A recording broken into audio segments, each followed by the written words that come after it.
أهلا بيكم يا شباب في شرح جديد من نجم مارين.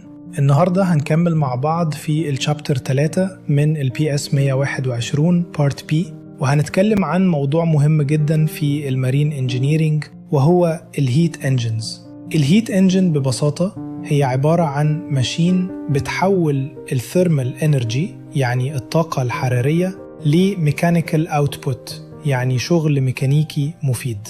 والهيت انجنز بتتقسم لنوعين رئيسيين، النوع الأول external combustion engines والنوع الثاني internal combustion engines. تعالوا نشرح كل نوع بالتفصيل.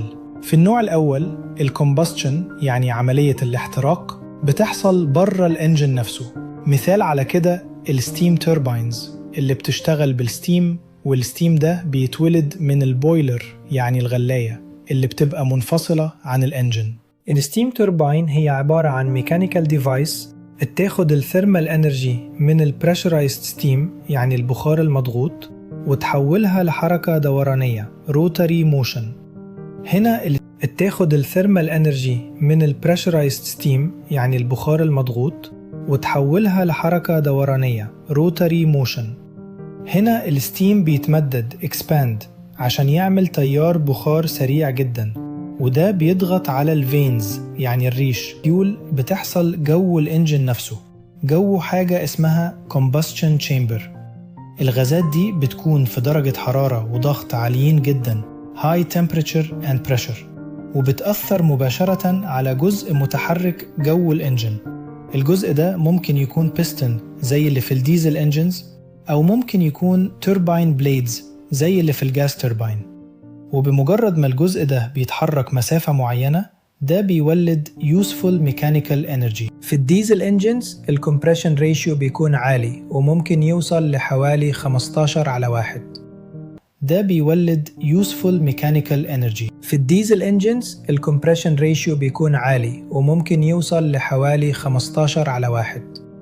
الكمبريشن العالي ده بيولد بريشر وتمبريتشر كفاية لحد ان الفيول اللي بيتحقن يشتعل لوحده من غير اي سبارك، وده اللي بيخلينا نسمي النوع ده Compression Ignition Engine أو اختصاراً CIE.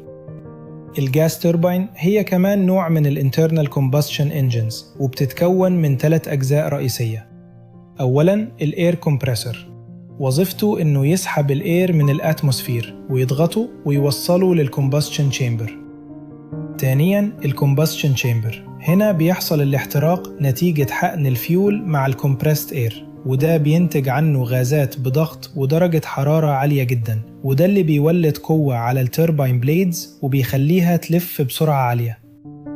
ثالثاً التوربين، وهي عبارة عن مجموعة ويلز عليها بليدز متثبتة على شافت واحد. لما الغازات بتأثر على البليدز دي بتخلي الويلز تلف مع الشافت بسرعة عالية جدا، ودوران الشافت ده هو اليوسفل ميكانيكال اوتبوت بتاعنا.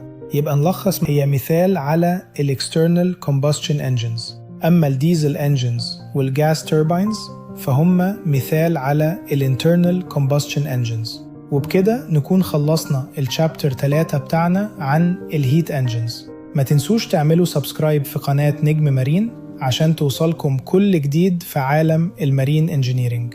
أشوفكم في الشرح الجاي إن شاء الله.